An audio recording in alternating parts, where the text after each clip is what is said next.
Welcome in, everyone, to Lively Lewis Stories. That's right, we're back with even more awesome adventures with Levi and Ivy. Set your storytime meter to fun and get ready to join the Lively Lewis crew. All you need is your imagination and... Off we go! I can't wait to see where our story takes us today. Have you ever wanted to get more Lively Lewis in your life? Well, we've got you covered. Grab an adult and zoom over to livelylewisshop.com. Or just click on the link in our show notes. Enough about that. Let's get to today's super Lively Lewis story. Levi and Ivy were building a sandcastle. They gathered driftwood and shells to decorate it and ran back and forth, filling up the buckets with seawater to create a big moat. The afternoon sun was getting a bit hot, and they decided that they should stop for a bit and take a swim to cool off. They told their parents and ran off to splash and play in the crystal blue water. As they swam around, they couldn't help but wonder what life would be like under the waves. "Do you think it would be fun to be a fish?" asked Ivy as she peered under the water through her goggles. "Swimming around all day long? I wonder if that's all they do." "Do you think they play fish soccer or fish basketball?" "I'm pretty sure they have lots of underwater sports that they play," replied Levi. "But instead of a fish, I think it would be pretty cool to be a shark or a whale or even a seal or a sea lion. No, wait, a sea turtle! Oh, that would be fun. But it could also be fun to be a little crab or a sea anemone or a part of the coral reef," thought Ivy out loud. "There's just so many cool things down there. I'd love to know what it's like firsthand." "Don't you mean first fin?" laughed Levi as he splashed Ivy with water. "Ha ha. But you know what I think would be the coolest sea creature of all to be if I had the chance?" asked Ivy. She looked at her brother, and immediately he knew exactly what she was going to say, and without any hesitation, Levi and Ivy together exclaimed, "An octopus!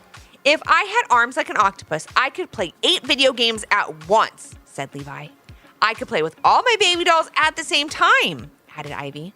"Or paint 8 pictures, one right after another, or bake 8 trays of brownies in one go. Now that would be amazing." "And really tasty," Levi giggled. They both put on their goggles and dipped under the water to have a look around. The sounds of the seashore disappeared as they dipped below the waves. No more seagulls chirping or sounds of kids playing or waves crashing on the shore. They just watched in silence as tiny fish swam around them, over the beautiful seashells sparkling on the sand below.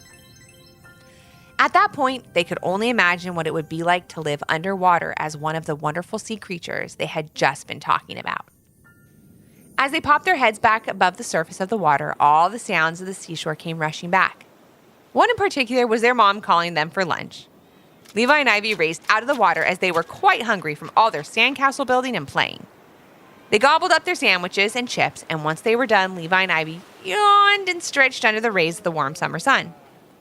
"Why don't you two take a little nap under the umbrella?" suggested their mom. "That warm summer sun and all you've been doing can certainly tire you out." While Levi and Ivy didn't want to waste a minute of their beach day, they both couldn't deny the fact that they were exhausted. "Maybe we'll just take the littlest nap," said Levi as he yawned again. "Yeah, Mom, wake us up in 5 minutes," added Ivy as she and Levi laid out their towels and settled down for a nap. It wasn't long into their nap when they felt themselves waking up. "Thanks, Mom," Ivy began to say. "We didn't want to sleep too long, and that seemed just like the right amount of rest. I feel ready to play for the rest of the day." "Me too," said Levi. But when he turned to ask Ivy if she wanted to work on their sandcastle again, what he saw was certainly nothing he would have expected. "Levi?" asked Ivy as she floated next to her brother beneath the waves wearing a full scuba diving outfit. "What are we doing underwater? Is this a dream?" "If I had to guess," Levi began bobbing up and down in his scuba gear, "I would say we are definitely in the middle of a wonderful underwater adventure. And dream or not, I am super excited for what happens next." Not wanting to waste any time, Levi and Ivy took a look at their scuba gear, and once they were comfortable in their new surroundings, decided to take a swim. As they made their way through the crystal blue waters, they swam by schools of fish, coral reefs, scurrying crabs, and one dark cave that certainly got their attention.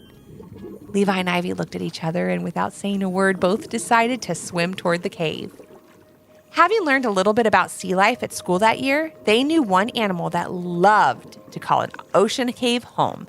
And that was none other than an octopus.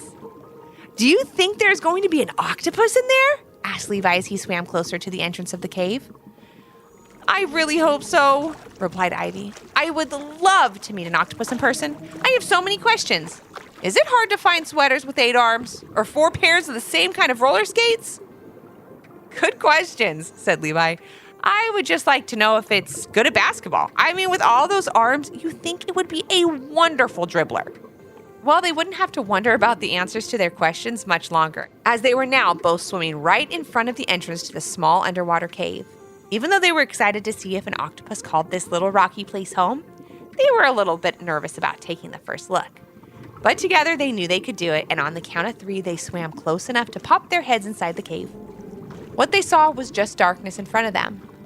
But then they felt a rush of water. The sand started to swirl around them, and they swam back as quickly as possible, not knowing what was making all of that commotion. But once the sand settled, what they saw in front of them was exactly what they wanted to see. What was it? That's right, an octopus!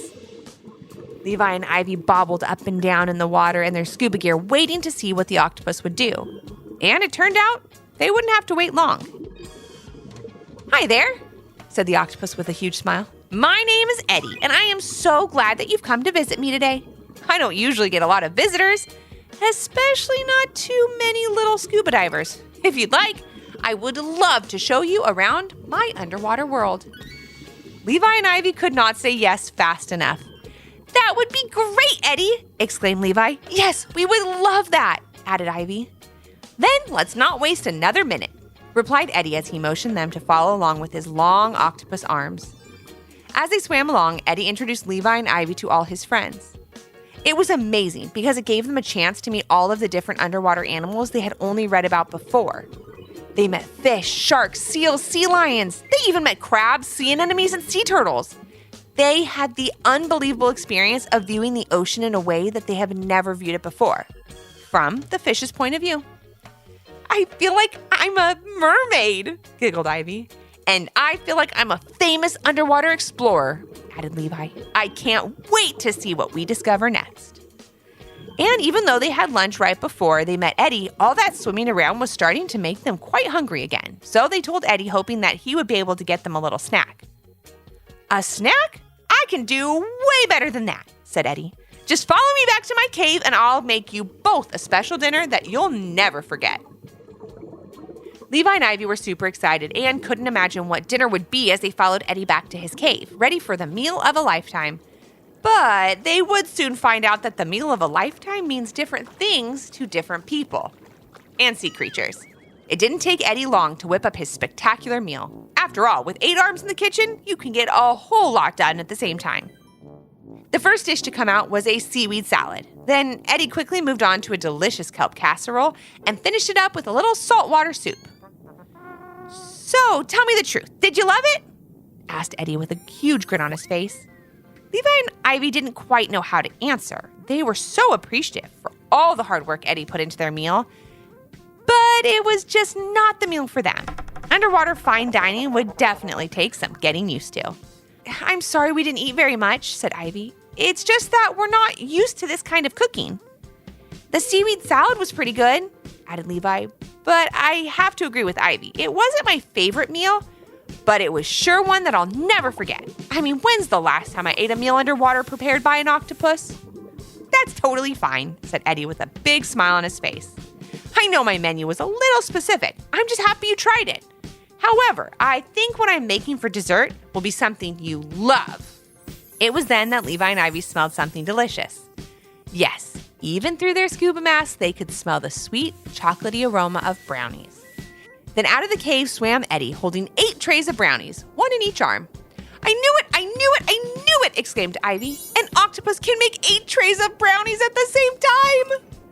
"Those smell amazing," added Levi as the 3 friends sat together and enjoyed some delicious underwater brownies. However, even under the waves, Levi and Ivy could see that the sun was starting to dip into the sky. They knew their mom would be wondering where they were, so they decided that it was time for them to head back to the surface. "Eddie, it was wonderful meeting you," said Ivy. "We really hope we'll be able to visit again," added Levi. "It was wonderful to meet you too," said Eddie. And anytime you're at the beach, just give a shout from the shore. If I'm around, I'll swim up to say hello for sure. The three friends waved goodbye to each other as Levi and Ivy headed back to the surface. As their heads popped up through the salty waves, they heard their mom calling their names. But when they opened their eyes, they were no longer in the water, but lying back on their towels underneath their beach umbrella. Sorry to wake you, but you told me you only wanted to nap for 5 minutes. You both looked so happy, like you were having a wonderful dream, said their mom. So it was all a dream? Levi and Ivy thought to themselves as they looked out at the ocean. And then in the distance, they saw not one, but 8 octopus arms reaching up out of the water and waving goodbye one last time. They turned and looked at each other, knowing what they had seen was real. Do you think we should finish that sandcastle? Asked Ivy with a smile. I think that would be a great idea, said Levi. And the two of them got up and started to head back down to the water. But before they did, their mom called out to them. I don't remember packing brownies in our beach picnic, she said with a confused look on her face. As she said that, Levi and Ivy turned around, and there, sitting on their beach towels, was 1 brownie each. Oh, yeah, started Ivy. We, took those brownies from home. Yeah, that's right. Ivy and I grabbed those brownies before we left, said Levi. We thought it'd be a tasty, sweet treat for the beach. Then Levi and Ivy gave each other a knowing wink before heading back down to the water to finish up their sandcastle. Thanks for joining us today. We hope you enjoyed the story and learned a little something too. And since we know everyone has their own story, we'd love to hear yours. If you have an idea for a Lively Lewis story, leave a comment on our Apple Podcast review page with 5 stars, your idea, and your little one's name. Then maybe our next adventure will be with you. Until our next Storytime Hangout. Thanks for listening. We can't wait to share another fun, Lively Lewis story with you.